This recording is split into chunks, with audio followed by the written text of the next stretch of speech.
you miss the mansion? Squealed a round-faced, wholesome-looking 20-something girl in a high-pitched voice. I started, unsure of how to answer her politely. No, I said, offering her a half-hearted smile.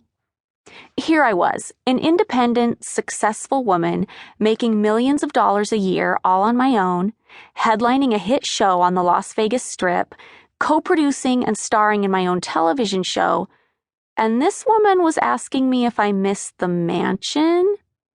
Clearly, the public perception of the life I shared with Hugh Hefner at the Playboy Mansion was a far, far cry from the actual reality I experienced. That question wasn't really that uncommon. Fans would regularly ask me about my time living what they assumed was this lavish, decadent life in Holmby Hills, and whether or not I regretted my decision to leave. Hef really fucked up when he let you go, a young fan said, shaking her head at a Las Vegas meet and greet. That was another one I was regularly on the receiving end of. It's okay, I would always say. I'm much better off now. I couldn't and still can't believe that these adult women were actually serious. While filming the e-reality series The Girls Next Door, I never thought of myself or my two co-stars as role models or anyone to be taken seriously. I thought people were just laughing at us. I thought of us as walking advertisements. Don't try this at home, kids.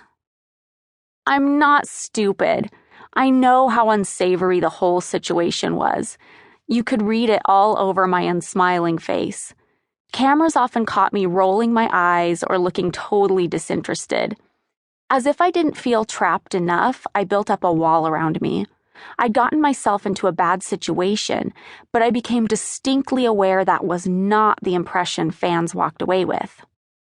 The show was the epitome of mindless reality television, which was fine. We all have our guilty pleasures that we like to unwind to at the end of the day. There is something underneath the surface that isn't okay about it, though.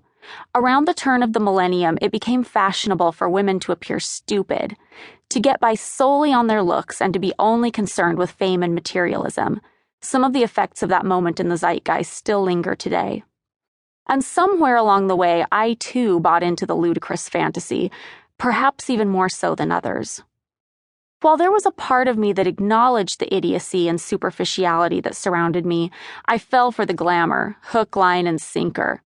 It took years for me to realize just how manipulated and used I'd been.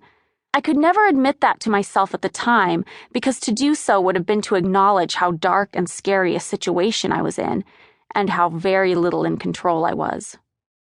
I'm an adult. I'm here because I choose to be. I'm here for adventure, a once-in-a-lifetime experience. I'm here as a stepping stone to something else, I routinely told myself. And perhaps the biggest disillusion, I'm here for love. Deeper and deeper, I fell down the rabbit hole. Many people may think that I'm biting the hand that fed me and that I should be grateful for the opportunity Girls Next Door and Playboy afforded me. And while I am grateful, it's also clear to me that most people fail to realize that there are two sides to every coin and that even the most fantastic fairy tale has a dark underbelly. Being attached to Playboy can make people not want to have anything to do with you, even in quirky, crazy Hollywood. There were many times the hateful backlash made me wish I stayed the broke, awkward 21-year-old waitress I'd been before Hef came into my life. When I finally did find the strength to leave the mansion, I began receiving lucrative offers to reveal my version of events, but I never pursued them. I wasn't interested in writing a sensational tell-all for the sole purpose of exposing someone else's strange habits and dirty secrets. Don't worry, you'll find those things here, but in the context of something bigger. I wanted to have my own story to tell, too. To this day, it astounds me the number of misconceptions that abound about my life and my experiences while at the mansion. Usually, the version of the story most flattering to Hef is the one that prevails.